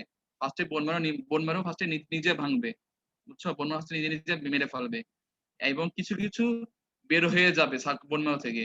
এবার যেগুলো বোন মেরো নিজে নিজে ভাঙবে, যেহেতু হিম আর গ্লোবিন আছে, আমি গ্লোবিনের কারণে যে ওখানে তো আমি তো এখানে গ্লোবিনের সমস্যা, গ্লোবিনটা ভেঙে গেল, কিন্তু হিমটা তো নর্মাল আছে, হিমটা বের হয়ে যাবে, হিমটা বের হয়ে আয়রনে সরাসরি আয়রন ডিপোজিশন হবে, একটা গেল। তারপর যেটা হচ্ছে এই যে বললাম যেগুলো বের হয়ে যাবে অ্যাবনর্মাল আরবিসি বাইরে গেলে কি হবে বললাম যে স্পিন অ্যাবনর্মাল পাইলে ভেঙে ফেলবে, স্পিন অ্যাবনর্মাল ভেঙে ফেলতেছে, স্পিন বেশি বেশি আর আরবিসি ভাঙবে, স্পিনটা বড় হয়ে যাবে স্পিনোমেগালি। আর বেশি বেশি স্পিন ভাঙলে কি হবে, আর বেশি বেশি স্পিন আরবিসি ভাঙলে কি হবে, আরবিসি কমে যাবে, শরীরে অ্যানিমিয়া হবে, টিস্যু হাইপক্সিয়া হবে। টিস্যু হাইপক্সিয়া অ্যানোক্সিয়া একই। টিস্যু হাইপক্সিয়া হলে তখন আমি কি করবো, তাকে আমি বেশি বেশি তাকে ব্লাড ট্রান্সফিউশন দিব। ব্লাড ট্রান্সফিউশন দিলে কি হবে, ব্লাডে তো আয়রন, ব্লাড ট্রান্সফিউশন ব্যাগে তো আয়রন থাকে, আরো আয়রন ডিপোজিশন হচ্ছে। এই আরবিসি তারপর কি বলে এই বোন ম্যারোতে ভাঙার জন্য আর আয়রন বের হইলো, আবার ব্লাড ট্রান্সফিউশন কারণে আয়রন হইলো, দুইটা আয়রনের কারণে মাল্টি অর্গান সারা শরীরে ডিপোজিশন হয়ে মাল্টি অর্গান ফেলিয়ার হয়ে গেল।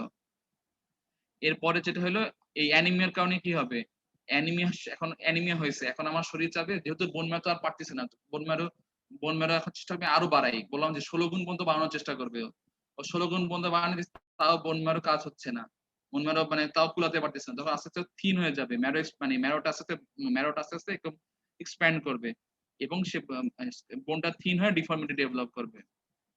আর একইভাবে তখন লিভার দেশে বোন ম্যারো পারতেছে না, এবার লিভার বলে আমি কিছু চেষ্টা করি বানাতে পারি কিনা, বা লিভার সে আরবিসি তৈরি করতে চেষ্টা করবে, আর আরবিসি তৈরি চেষ্টা করলে লিভারটা বড় হয়ে যাবে, লিভার হেপাটোমেগালি ডেভেলপ করবে। বুঝতে পারছো?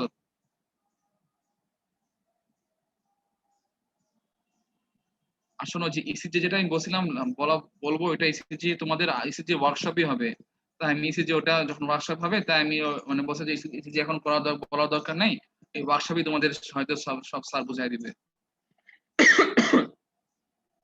আচ্ছা, আর কি কারো প্রশ্ন আছে, আমি শেষ করব?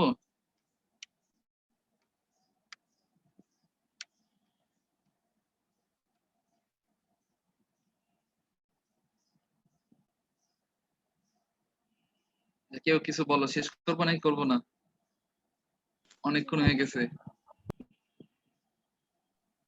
আচ্ছা শোনো, রাফিদ কারো মনে হয় কোনো কোশ্চেন নাই, শেষ করে দিতে পারো।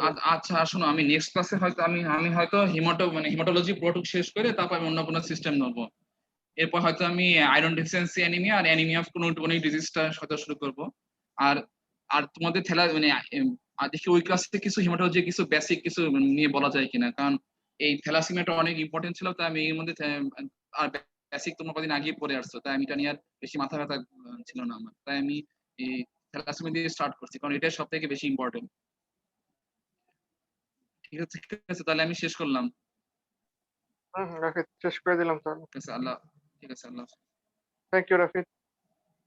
ঠিক আছে।